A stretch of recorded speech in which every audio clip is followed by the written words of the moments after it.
A gente acredita que toda mulher precisa de um lugar para falar dos seus sonhos, desafios e contar sobre as suas conquistas. Aqui você vai ouvir histórias de mulheres reais que expõem seus valores, vulnerabilidades, aprendizados e contam tudo de como conquistaram o protagonismo da sua própria vida.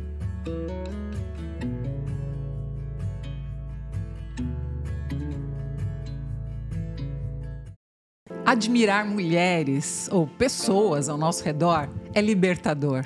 Quando a gente entende que temos jornadas muito semelhantes, mesmo quando vivemos em contextos diferentes, então a gente aprende a nos respeitar mutuamente, sem competição, comparações, mas sim inspirando e sendo inspirados uns pelos outros.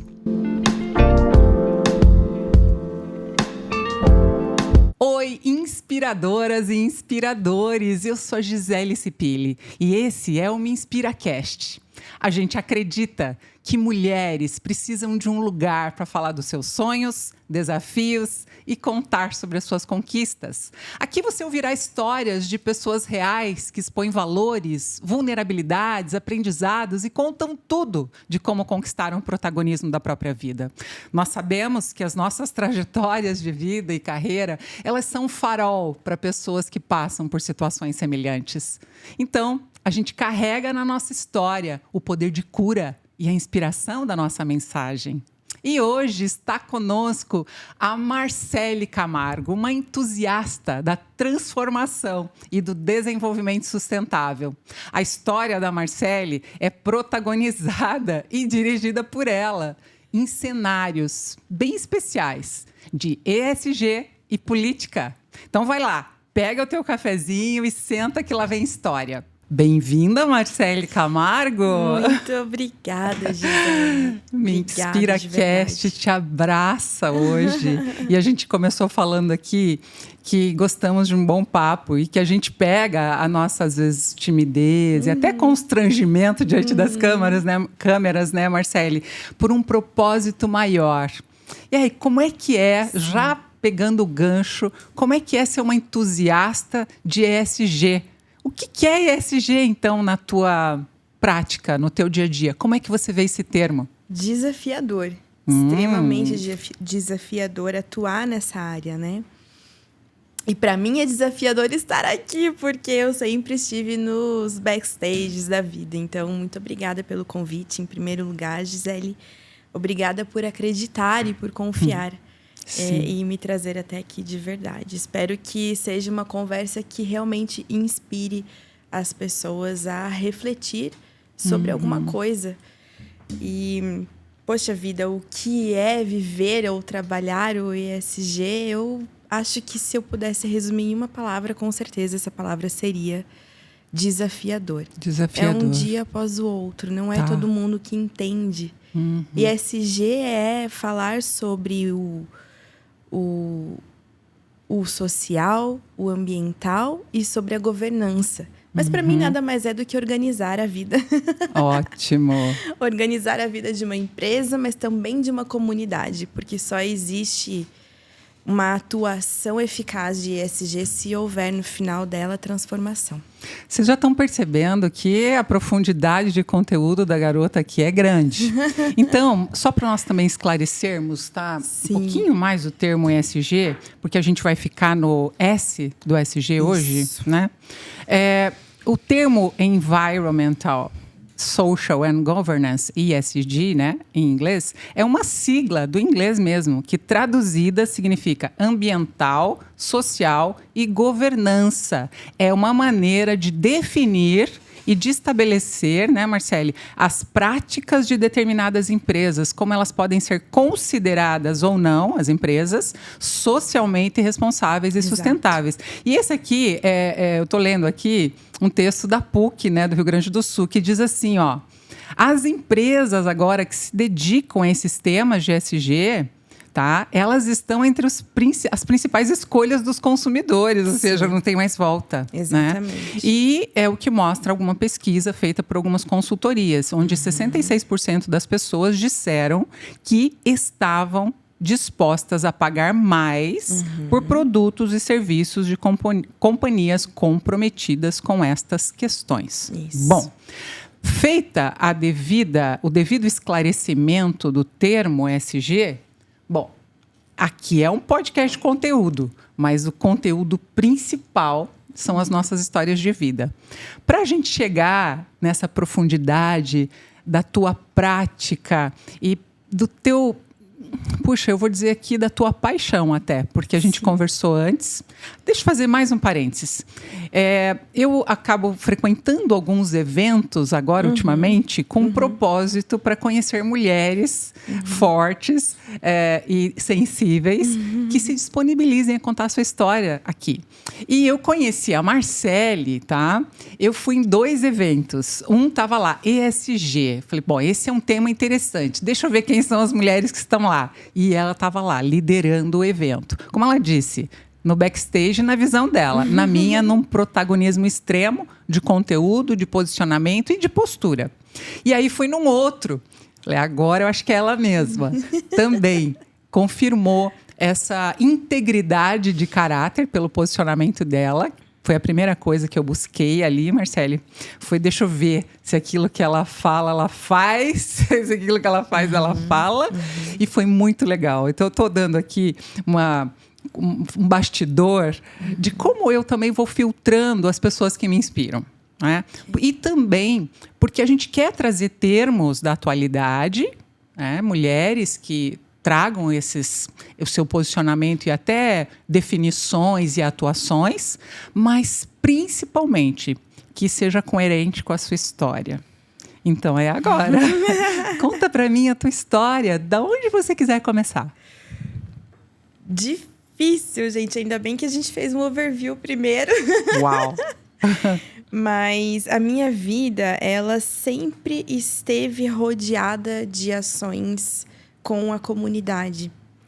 Eu tenho avós materna e paterna muito fortes nas suas comunidades, as duas no mesmo bairro, então em determinados momentos foram até rivais. Uau! Sabe aquela coisa de quem é mais forte, quem é a líder? Acontece, né? E as duas sempre muito posicionadas. E a minha família, por isso, sempre se envolveu em ações voltadas para isso, seja social, seja cultural. Então, a minha avó materna, que eu chamo carinhosamente de Nona, é uma avó italiana, ela está com hoje 96 anos. Que privilégio ter a Nona com você. Tive o privilégio de ter o Nono por perto por muito tempo também. Ele faleceu com 98. Uau! E eles sempre foram um casal referência na sua comunidade. Uau. Eles referência na paróquia que eles sempre frequentaram. Até hoje ela é líder de um grupo ou de outro de mulheres ali da igreja dela, com 96 anos. Uau!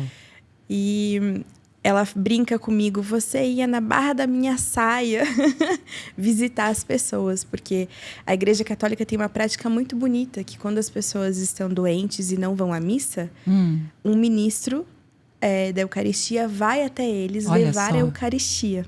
Que senso de comunidade, Exato, né? Exato, e eu ia junto. Eu era pequenininha, de manhã eu ia para a escola, eles me buscavam na escolinha e eu passava o resto do dia com eles. E nessa, eu aprendi a servir. Eu costumo dizer que foi ali a minha primeira escola do servir. Interessante que o S do social e do servir... Exatamente, agora olha só. Você falou, opa! Nossa, eu não tinha nem pensado nisso. Eu também não. Servir social, é verdade. Sim. É verdade. E o servir, pelo que você está me falando, então, ele já é um legado da tua família. E culturalmente, você foi absorvendo. Isso faz parte, então, dos teus valores? Sim, com certeza absoluta. Por outro lado, a família do meu pai... na mesma comunidade, na mesma paróquia, no grupo de jovens, ele, os amigos, minha mãe, todo mundo, na verdade, que era daquele grupo de jovens na época, eu estou falando de quase 50 anos atrás, eles criaram o, então, Grupo Lantério, que é o grupo responsável pela paixão de Cristo aqui na cidade. Uau, e eu aquela na pedreira? No meio disso, aquela que sempre aconteceu na pedreira. Nasceu exatamente. Na tua família, na garagem Nasceu lá? na garagem que do meu avô. demais, que experiência. Eu nasci no meio disso, no meio deste processo de fazer algo pela comunidade o tempo todo, porque o Lanteri nasceu por causa disso. Sim. Eles queriam contar a história de Jesus para a comunidade. Era isso. E assim nasceu o Lanteri. Hoje, mas interessante também porque eles contando a história de Jesus agora, deixa eu pegar esse gancho, né? Sim. Para a comunidade, você estava olhando como é que eles contavam a história de Jesus. Sim, eles contavam servindo. Servindo. Exatamente. Eles contavam agindo. Me lembrei agora, sabe o quê? Do que está escrito lá na Bíblia, Marcele, que a fé sem obras é morta, né? Sim. Olha que lindo. Quer dizer que o social e a fé, ele, desde pequena, você esteve influenciada por eles. Desde fé e social misturou na tua história. Sim, exatamente. E aí, no momento de escolha de carreira, não teve jeito, né? Não teve jeito. Eu até, por influências externas, vamos chamar assim, por 2 anos, tentei zootecnia na Federal. Sério? Eu ia ser uma veterinária de animais de porte grande se eu tivesse passado. Mas, graças a Deus, isso não aconteceu.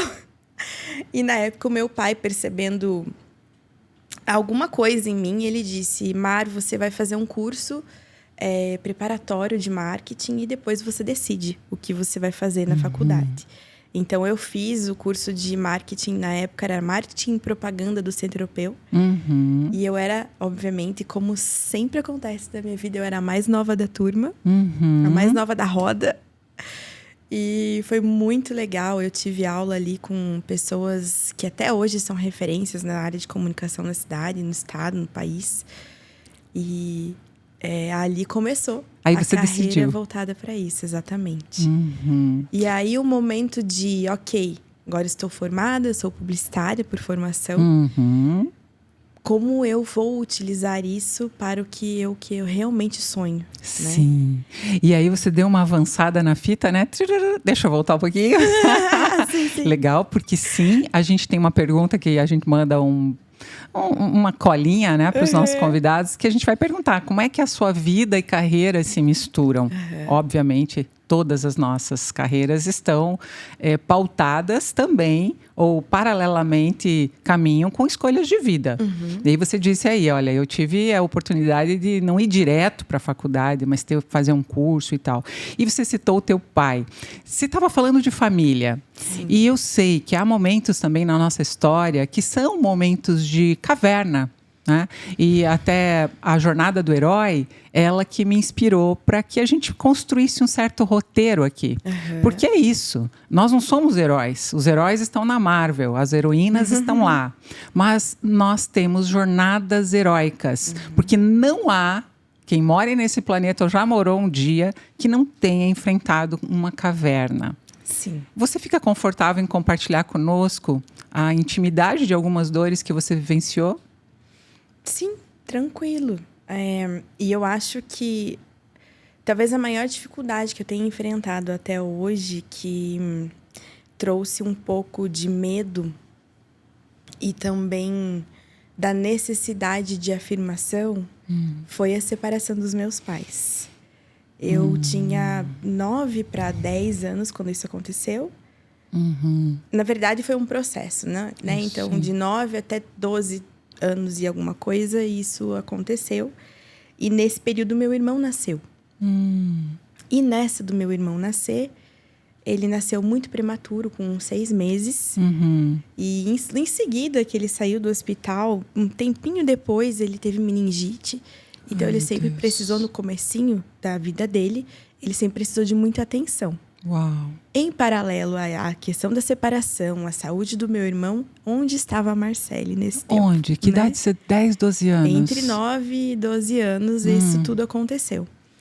E eu tive a referência da minha tia e das minhas primas que me acolheram enquanto a minha mãe e meu pai não conseguiam dar conta de toda aquela situação, né?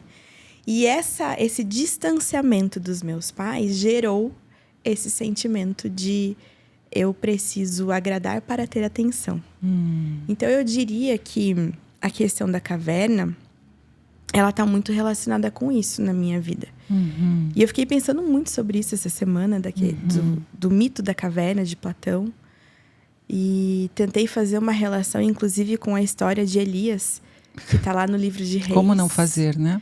E eu cheguei à conclusão que quando a gente lê histórias, seja de Platão, seja de onde for, a gente tira as nossas conclusões, eu tenho isso para mim, de acordo com as nossas experiências de vida, né? E para mim, tanto o que Platão quis colocar ali sobre o mito da caverna, quanto a história de Elias tem relação com o medo de ser. Uau! Nós somos chamadas para ser. Nós somos chamadas para ser e para inspirar, para influenciar outras pessoas a também ser alguma coisa, né?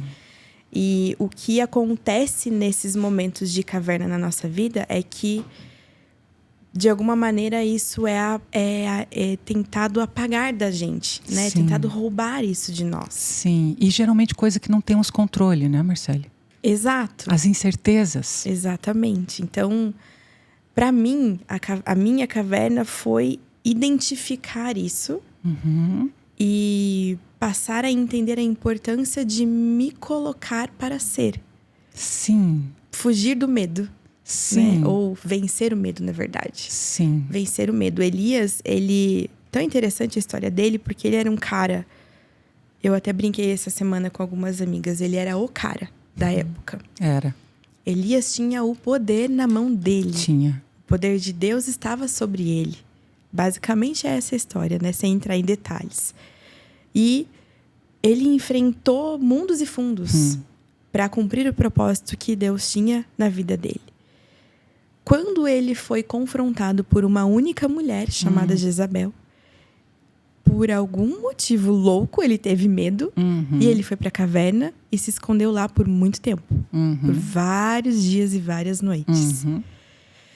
E eu fiquei pensando, o que fez esse cara enfrentar mundos e fundos e depois, por causa de uma única mulher ameaçando ele de morte, ele ficou com medo? Na sua visão, o que é que fez?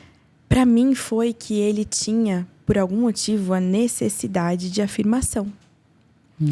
E quando uma pessoa disse para ele que ela não o admirava, ele pensou, meu Deus, o que vão pensar de mim? Uau! Agora então E tá, ele se escondeu. segura essa parte. Mulher, ó, como nós estamos alinhadas, Marcele. Como nós estamos conectadas Que bom. aqui. E eu venho trabalhando com líderes em vários âmbitos. E alguns líderes, por princípios, eles lideram e realizam negócios por princípios. E nós vínhamos falando ultimamente, em algumas aulas até que dei no passado, num lugar chamado Academia Lidera, eu falava sobre a liderança e a emoção. Mas olha uma frase aí que cabe para Elias e também para aqueles que estão nos ouvindo e aquelas que estão nos ouvindo. Não existe uma espiritualidade madura sem uma emocionalidade saudável. Com certeza não. E desde os primórdios aí do Velho Testamento, sem contar o Novo, Cristo e tudo, Paulo, a gente já tinha pistas de que não importa quanto poder e quanta autoridade espiritual ou humana você receba, a emocionalidade precisa caminhar em maturidade na mesma medida, porque senão pode vir sombras de caverna e elas podem se tornar reais, porque todos temos as nossas sombras, né, Marcele?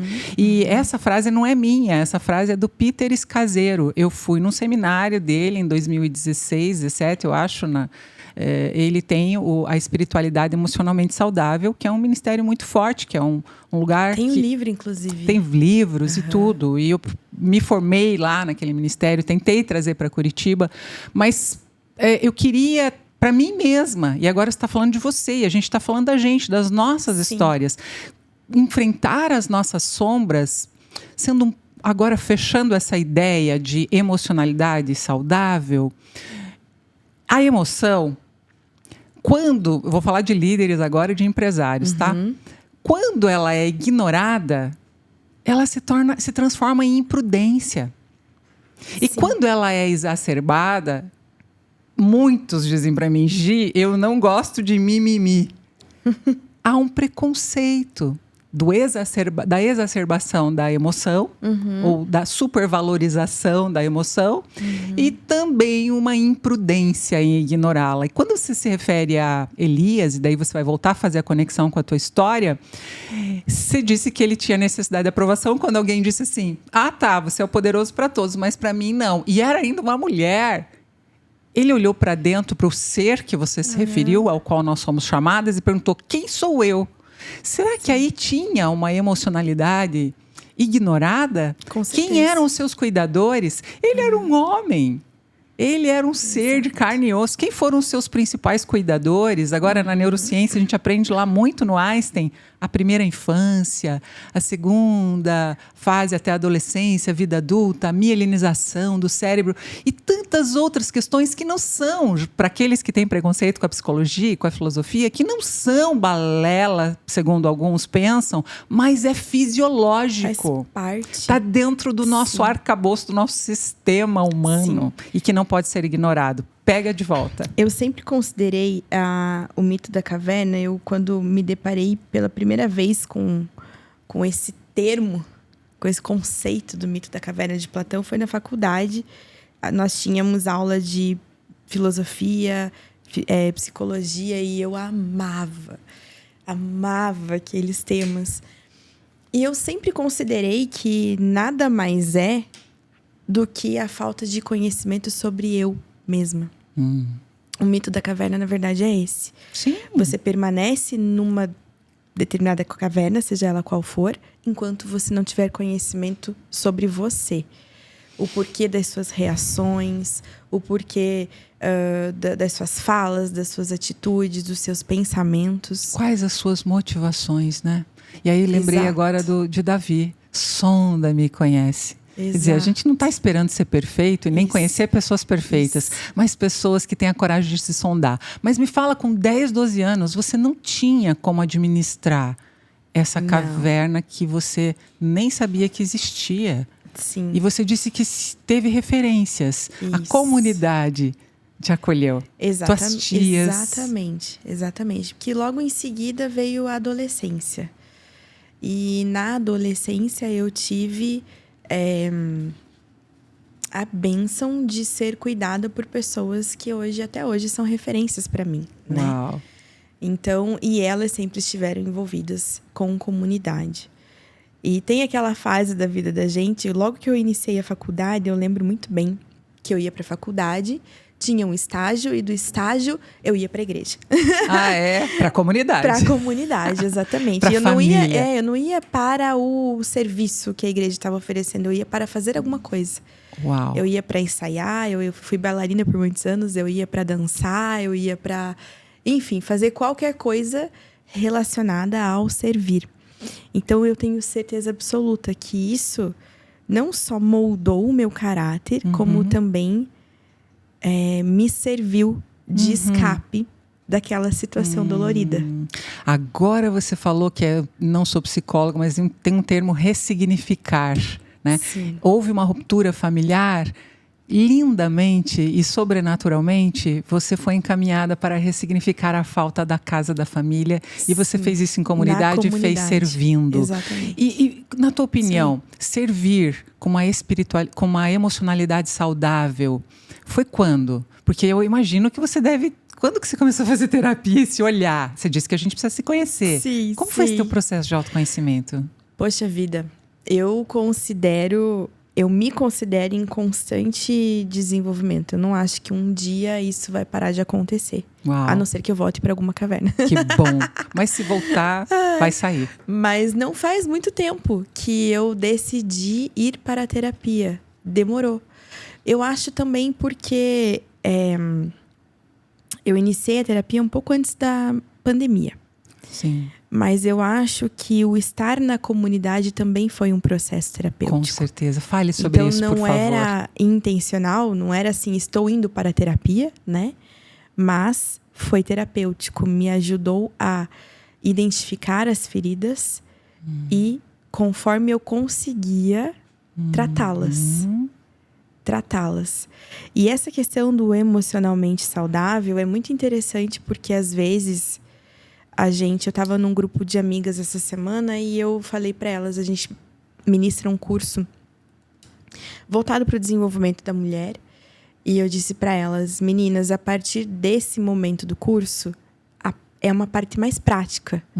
Só que eu não sei vocês, mas eu ainda tenho a necessidade de colocar o dedo em algumas feridas, que se eu não fizer, eu vou simplesmente colocar um concreto em cima dessa ferida e tentar fazer a parte prática. Uau. Sabe assim, passar por cima? Eu vejo as pessoas fazendo isso o tempo todo. E eu, aí, você no mundo... Deixa eu só interromper, porque você falou uma coisa tão importante. Meninas, parem. A gente está estudando, a gente está vendo referências, a gente está tendo inspiração. Nós temos muita informação, né, Marcele? Muito. Nós temos muito conteúdo. Mas peraí, meninas. Quiser. Eu quero parar agora, tá? Vamos acender a luz da nossa alma, das nossas emoções, do nosso espírito, enfim. Daquilo que não é só córtex pré-frontal, que não é só razão e planejamento, que também é importante, mas tem outras partes do cérebro. Sim. E vamos olhar para nós. Aí eu lembrei da frase célebre da Brené Brown. A vulnerabilidade é a maior medida de coragem. Era onde eu ia chegar. E aí, para elas entenderem isso, eu compartilhei uma coisa minha com elas. Né? Os grupos de desenvolvimento geralmente acontece assim, né? Mas eu vejo que uma boa liderança é aquela que mostra os pontos que... Eu não gosto de chamar de defeitos. Isso. Mostra os pontos que precisam ser melhorados e fala, gente, eu tenho isso aqui para melhorar. E nós precisamos chegar aqui como time. Uau. Mas eu não quero construir uma ponte aqui. Eu quero tratar isso daqui. E foi assim que eu falei para elas. Eu falei, eu não sei vocês, mas eu quero melhorar isso, isso e isso antes de ir para a parte prática. Vocês topam? E aí uma olhou para a outra, eu falei, um intensivão. São 3 meses, a gente definiu um período. São 3 meses de tratamento de ferida que nós teremos aqui. Uau. E depois a gente vai para a parte prática. Esse tratamento de ferida, para mim, já é a parte prática. Na verdade, é a principal prática. Porque no conceito de Daniel Goleman, no conceito de inteligência emocional, que ele compilou, na verdade, esse conceito é muito antigo, ele colocou lá em 4 níveis. Que o primeiro nível, antes de chegar ao 4º, que é a liderança, você se referiu a uma liderança. E você é líder. E é líder e ponto final, ok? E não recua. Porque existe a liderança de direito, mas existe a liderança de fato. Você é uma líder de fato. A de direito virá. Mas vamos lá. Daniel Goleman fala lá. Bom, para você ser inteligente emocionalmente e liderar, começa pelo nível 1. Eu me conheço. E o nível 2 é o que eu faço com o que eu conheço. Então, isso é prático. Porque o adulto, ele passa a se conhecer e depois ele começa a praticar esse nível 2, que é o autogerenciamento, fazendo. Por isso que é prático. O que você vai fazer em 3 meses, alguns acham que é assim, Marcele. A gente vai ficar refletindo, vai ficar falando das nossas dores. Não. Nós vamos, na prática, identificar, buscar ferramentas e no dia a dia fazermos algo diferente. Exatamente. Porque novas redes neuronais só se formam com novos comportamentos. Não tem outro jeito. Então, nível 1 eu me conheço, nível 2 eu me gerencio e tenho autoconhecimento, ou melhor, autocontrole. Nível 3 eu conheço o outro e empatizo. Dá para fazer um podcast só sobre o que é empatia. E o 4º, eu lidero. Ou seja, você, Marcele, abre um guarda-chuva de confiança e diz assim: venham aqui. Você está se vulnerabilizando primeiro, estabelecendo uma segurança psicológica tal que elas vão caminhar com você esses 3 meses. Que bom. Que bom. Lindo isso que você está fazendo. É porque eu acho que não existe inspiração se não houver identificação. E vamos combinar que as pessoas só se identificam se elas perceberem as suas vulnerabilidades. Não tem outra forma. E a gente só confia em quem fala a verdade, Marcele. Exato. Você falou a sua verdade. Eu tô tão à vontade com você, porque às vezes as pessoas me perguntam assim, como é que eu faço para falar bem na câmera, em público, fazer um podcast, ir para o Instagram e para outros lugares, desculpe aí, não fosse fazendo propaganda de redes sociais, mas eu digo, escuta, fala a partir da sua verdade. Sim. E a tua verdade é liderar pelo exemplo. Que bom saber disso. Conta para mim como é que esse exemplo, então, você traz para a tua prática profissional. Conta um pouco agora de como você, como uma idealista que inspira comunidades, pessoas, você na prática ajuda empresas e você faz o S do ESG. Sim. Existe um termo no meio social e ambiental do ESG ou da sustentabilidade, que é o grande guarda-chuva de tudo isso. Também. Que chama-se greenwash. O que é o greenwash, em resumo? É quando uma empresa quer utilizar o marketing para dizer que ela faz alguma coisa bonita para o social ou para o ambiental, mas quando você vai na prática identificar isso, você não encontra. Então, peraí, a tradução literal seria assim, eu quero me limpar dizendo que eu sou verde. Exatamente. O wash o wash de jogar lavar, uma água, de lavar, isso. dizendo que sou verde, mas de verdade não sou. Mas na verdade não quero sou. Ficar isso, quero apenas mostrar que sou, porque hoje uma das consultorias que você mencionou ali é a PwC, a Price Waterhouse. Eles fazem uma pesquisa anual de comportamento do consumidor.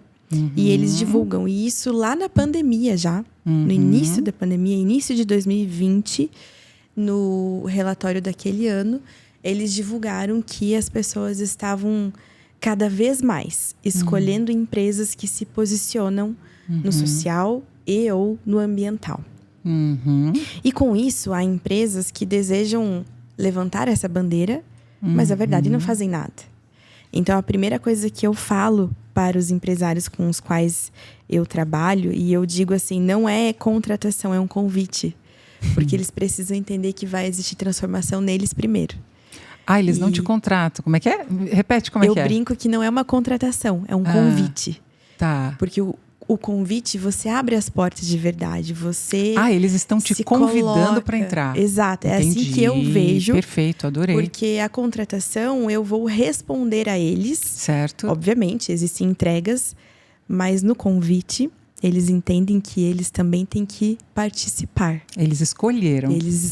Não é uma imposição, nem do mercado. Porque começa por eles a transformação, o pensamento deles. E a primeira coisa é, se você quer fazer algo para o social, vamos olhar para esse lado, né? Sim. Antes, o que você faz para os seus colaboradores? E aí, na prática, há uns dias atrás, numa das empresas que eu, orgulhosamente, eu digo, estou inserida, nós temos um momento mensal de reflexão com os colaboradores. Sim. Sempre presencial, são em 2 cidades diferentes. E a gente sempre faz presencial.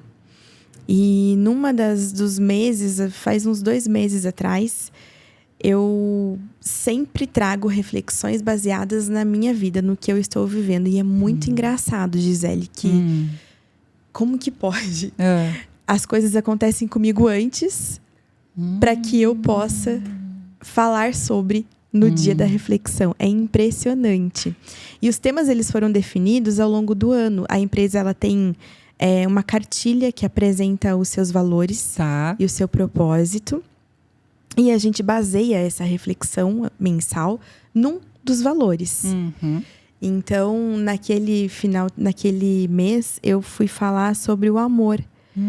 E eu contei uma história da minha vida relacionada ao perdão, que tem a ver com a separação dos meus pais. Uau, Marcele, que demais. E eu contei a história para eles, contei o que estava acontecendo ali naquele momento na minha vida sobre isso. Eu hoje tô com 36, então eu costumo dizer, fazem 27 anos que isso aconteceu. Então fazem 27 anos que a gente percebe determinadas coisas que às vezes ainda ou meu pai ou minha mãe não se permitiram ser tratados. Sim. E eu traduzo isso como falta de perdão. Sim.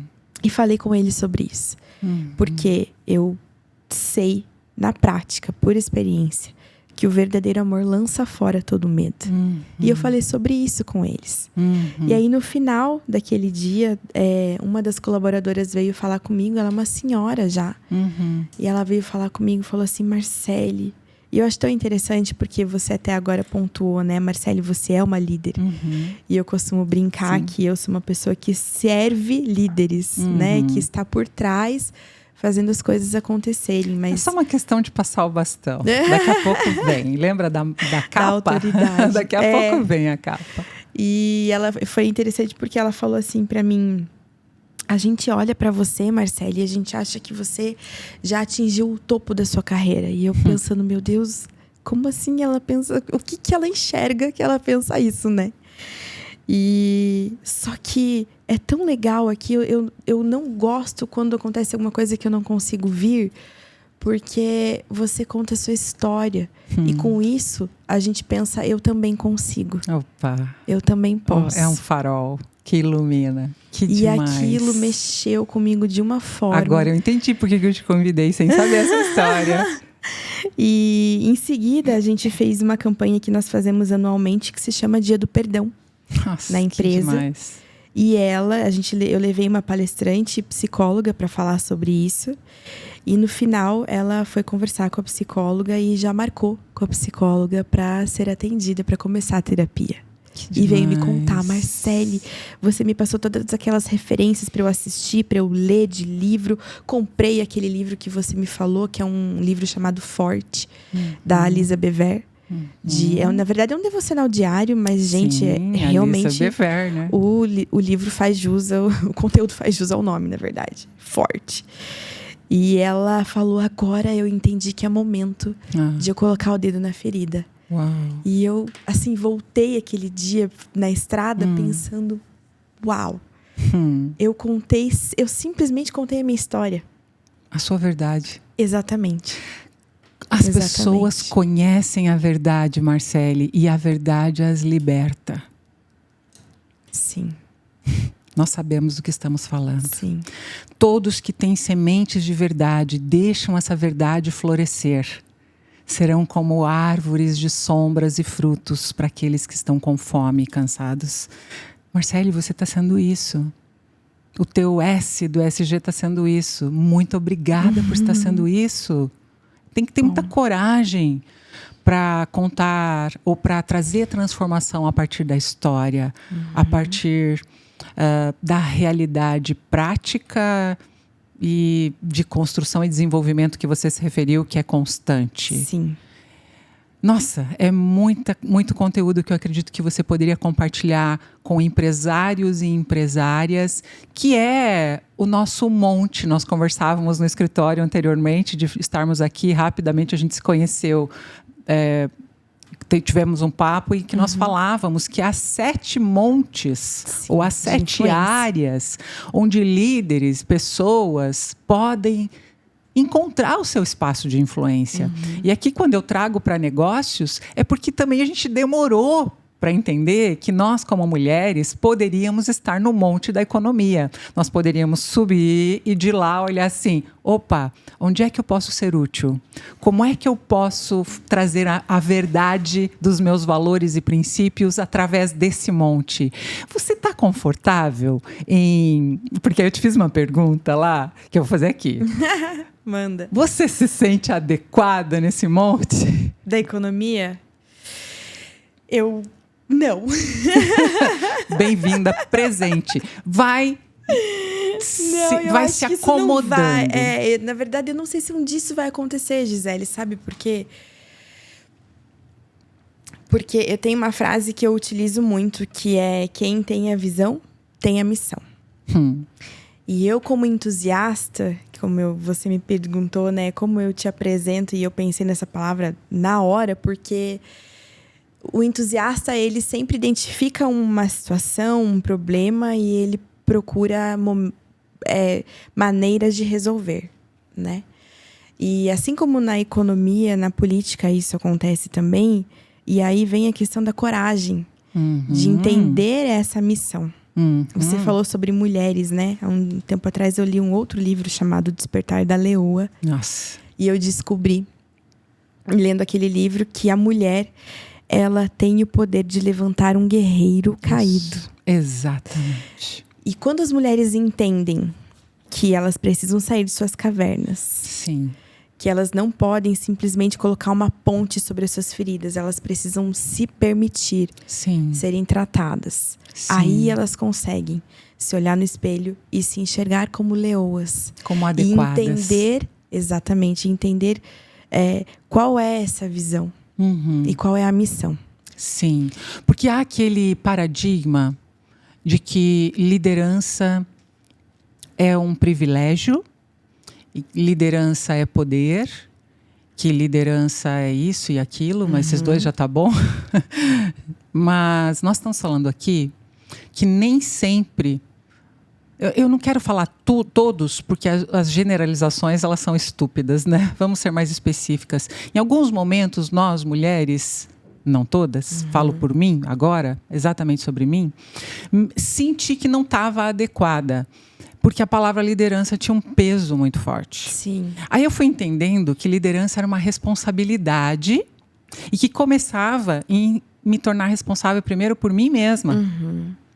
E que a partir dessa autorresponsabilidade fluiriam convites, papéis de influência e de responsabilidade para liderar, não de poder. Vamos fazer um gancho na política? Sim. Que eu até pensei, será que eu vou estudar alguma coisa para conversar com ela? Porque eu disse que eu não gostava. Não é que eu não gosto de política. Sim. Política, para mim, esteve presente sempre. Sempre. No seu conceito. Somos seres políticos. Vamos chamar na pureza, né? Os puristas, eles falavam sobre isso, né? Então, na pureza da palavra, vamos chamar da palavra grega, polis, que origina a política, vem aí já uma forma de estruturar e governar cidades, mas mesmo lá entre os atenienses haviam dissonâncias entre o que era democracia, o que não era. Mas a gente podia trazer agora para a mulher, na tua opinião, quando uma mulher tem esse chamado para o monte da economia, para o monte da política, que são montes de influência, que precisa ter muita coragem e precisa se esforçar para se sentir adequada, o que ela precisa ter em mente quando ela vai a campo? Você é uma pessoa que é engajada em política, apesar de não ter cargo político. Sim. E não estar em papéis específicos. Então, a gente, para encerrar quase, já estamos na hora, eu não posso deixar de falar sobre política e a mulher. Eu acho que você está aqui para isso também. Eu entendo que a primeira coisa que a mulher precisa saber que ela vai enfrentar são desafios ou afrontas por pessoas, inclusive outras mulheres, de um olhar do tipo, o que você pensa que você está fazendo aqui? Mas existem maneiras de derrubar essas barreiras, e uma delas é o conhecimento. Bom, isso. Outra, eu entendo que é o posicionamento. Quem é você perante eles, né? Mas a primeira coisa é, entenda que você pode.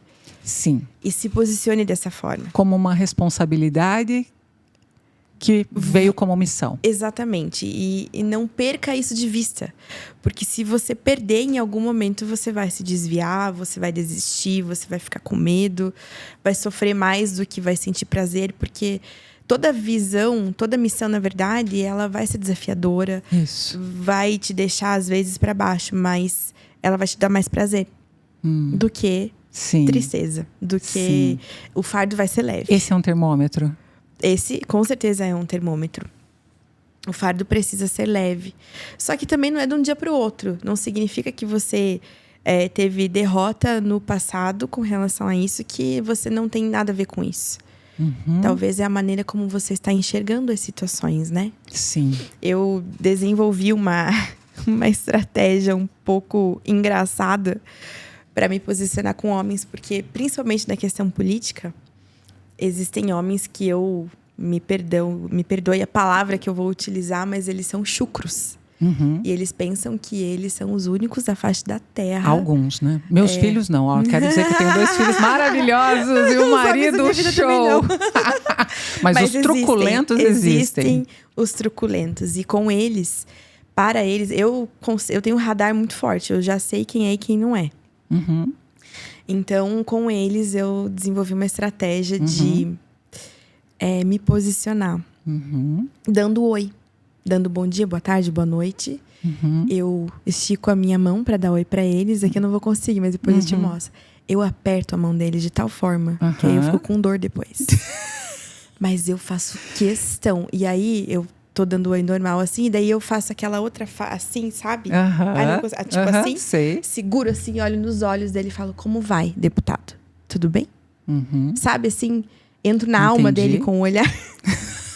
Eu falo isso.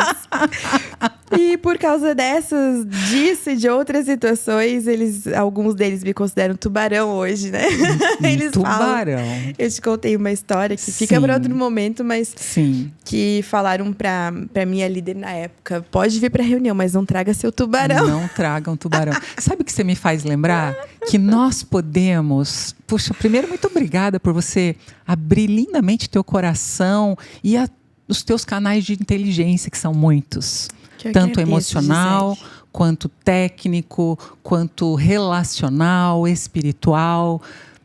Puxa, eu queria falar aqui um termo assim, sabe?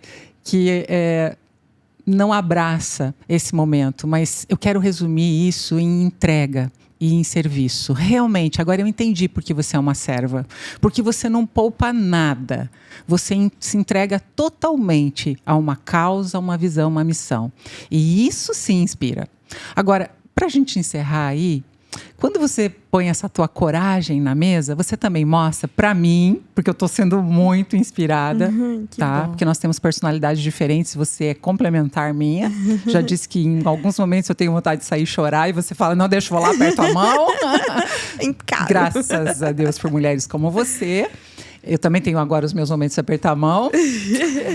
Mas você está mostrando, Marcele, que nós não precisamos só ser dureza e nem só moleza. Não sei se seria essa palavra. Não são as palavras adequadas, mas nós somos...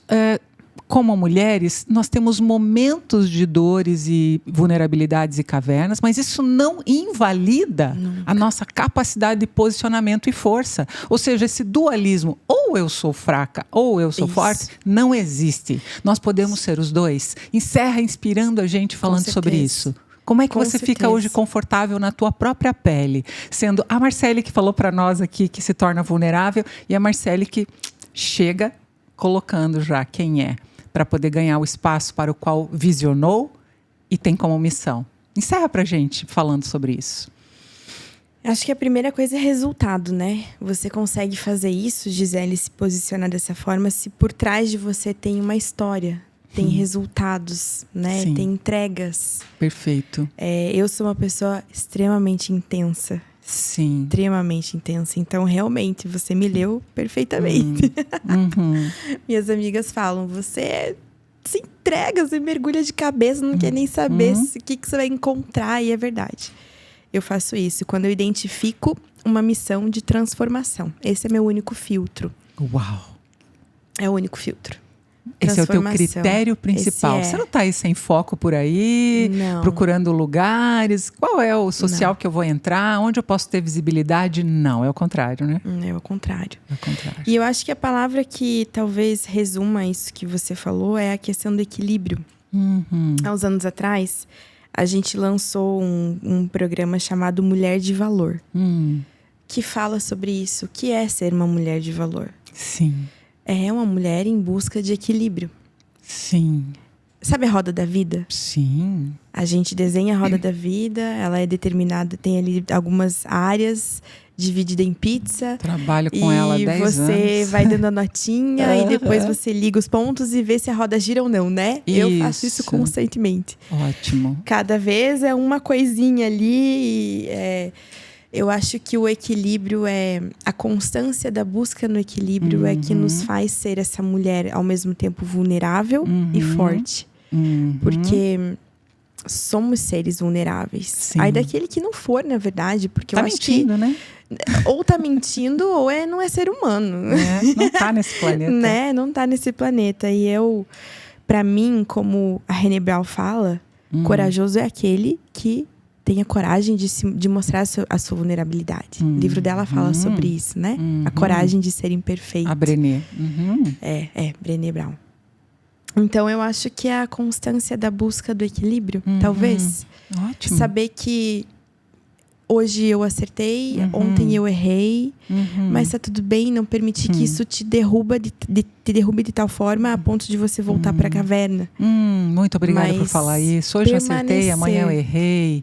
Mas tá eu moderadamente me perdoo e me desafio. Isso. Me perdoo, me desafio. E não só isso, né? Mas o que eu preciso fazer para melhorar? Perfeito. O que eu preciso fazer para não errar de novo? Perfeito. Né? Exato. Porque eu acho, Gisele, que nós, enquanto estivermos por aqui, sempre vamos ter coisas a melhorar. Sim. Sabe, quando você fala de não errarmos de novo, eu acredito que a gente caminha na espiritualidade, né?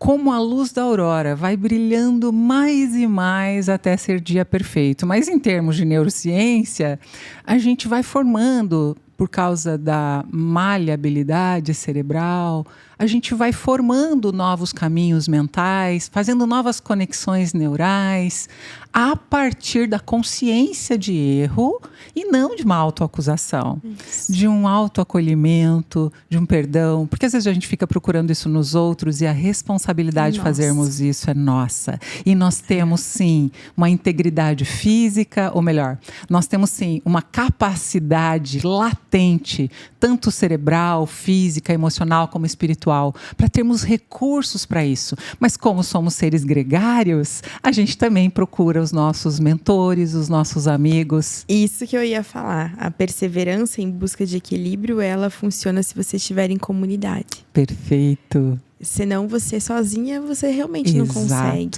A gente então, é mamífero, né? Exatamente. Os amigos, pessoas como você, falam para mim, você é líder. Então, a gente precisa disso. É um impulsionamento para a gente acreditar que somos capazes. Isso é viver em comunidade também, né? Quando a gente fala em viver em comunidade, não é só fazer algo pelo próximo. Sim. Mas é estar inserida no meio onde você faz algo pelo próximo, mas você também recebe algo em troca. Ama o próximo como a ti mesma. E às vezes nós nos vemos no olhar do próximo e por isso vive em comunidade. Não existe um líder, uma líder emocionalmente saudável, espiritualmente maduro, na minha opinião, que viva isolado no seu mundinho. Impossível. Por mais próspero, entre aspas, que seja esse mundinho, ele será apenas um mundinho. Nós nos vemos e precisamos do outro. O mundinho vai parecer ser próspero, mas ele na realidade não vai ser. Não é sustentável. Não é sustentável. Ai, a gente poderia conversar por tanto tempo, mas agora 12:02. E eu não sei quando vai ao ar ainda. Provavelmente esse episódio a gente coloque no ar em dezembro. E nós estamos aqui agora em setembro. Sim. Né? Mas eu quero te agradecer, Marcele. Eu esqueci até que a gente estava no podcast aqui. Que delícia, obrigada, isso é que é bom. Quando eu penso em visão, em missão, eu penso que ela tem que fazer a gente ficar com vontade de chorar, ficar arrepiada.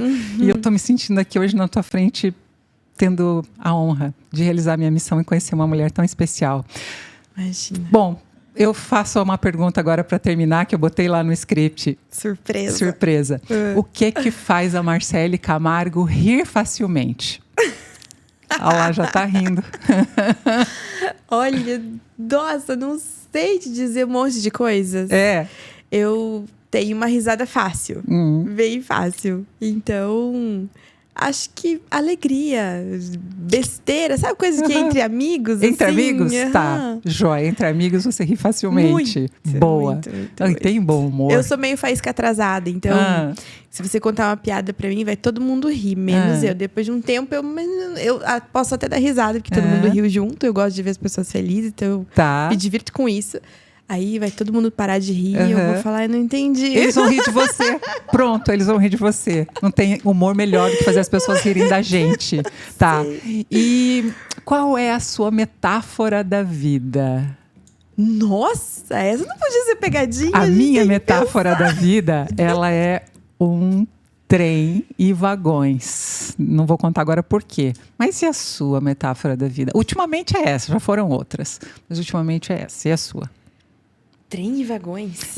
Eu sinto que tem lá um trem carregando e eu tenho os meus vagões. Tem a máquina e eu tenho os meus vagões. Tá? Não vou entrar em detalhes, mas eu poderia explicar essa metáfora como assim: eu não estou lá no controle. Tá? Tem um maquinista.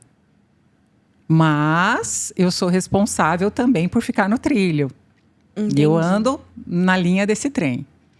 E os meus vagões, eles estão sujeitos a esse maquinista. Entendi. E você, qual é a sua metáfora atual da vida? Já falaram cavalo aqui. Sério? Tudo é possível nesse podcast.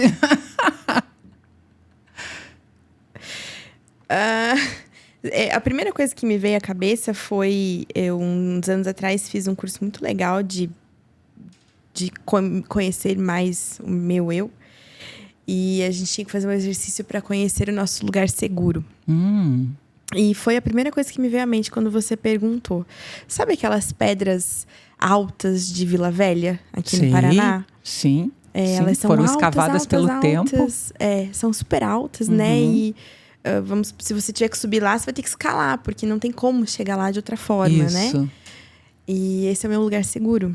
Então, apesar de ser uma pessoa muito dinâmica, estar sempre envolvida com um monte de coisas ao mesmo tempo, eu preciso desses momentos de silêncio, de reflexão. Então, a tua metáfora da vida é uma escalada de uma montanha? Ou uma escalada de um lugar alto? Uma escalada para estar num lugar alto? Uma escalada, pode ser. É uma escalada a tua metáfora. Escalada. Podemos eleger a escalada? Eu acabei de sair de uma sábado agora. Eu escalei o Pico da Anhangaba. Viu que você estava em busca da metáfora? Isso são os vieses inconscientes. Só, que legal. Né? Viu como a gente descobre? Uma escalada. A tua metáfora atual é uma escalada. Gente, está acabando de verdade agora. Obrigada. Que pena. Eu agradeço muito, de verdade. Gente, sigam, compartilhem, porque esse momento eu espero ter inspirado alguém, mas eu tenho certeza que foi muito mais importante para mim. Para nós. Nossa vida é feita de ciclos, né? Sim. E todos os ciclos têm momentos muito específicos de nos impulsionar. Sim. E eu te agradeço, Gisele, porque este é um desses momentos. Que coisa mais linda. Muito obrigada mesmo, de verdade, por me convidar. Nossa, que delícia. Coração quentinho. Agora deixa eu me recuperar e agradecer a vocês que estão sempre com a gente. A gente está no 5º episódio, né? A gente vai lançar o da Marcele em breve, temos outros já gravados. E para que a gente possa continuar, eu não sabia que um dia ia fazer isso, mas vou pedir para você curtir aí no YouTube, porque é isso. Você falou de resultado, né, Marcele? A gente quer levar essa inspiração o máximo possível para as pessoas. Então, para que isso aconteça, faça a sua parte, se inscreva, curte, compartilhe. Mas antes de fazer qualquer coisa, olhe para dentro de você mesmo, de você mesma, e se inspire. Ouça novamente essas histórias que a gente tem, a história da Marcele e todas essas verdades que a gente tem trazido a partir da nossa alma, mente, coração e espírito aqui no Me Inspira Cast. Um grande abraço. Até o próximo episódio. Tchau!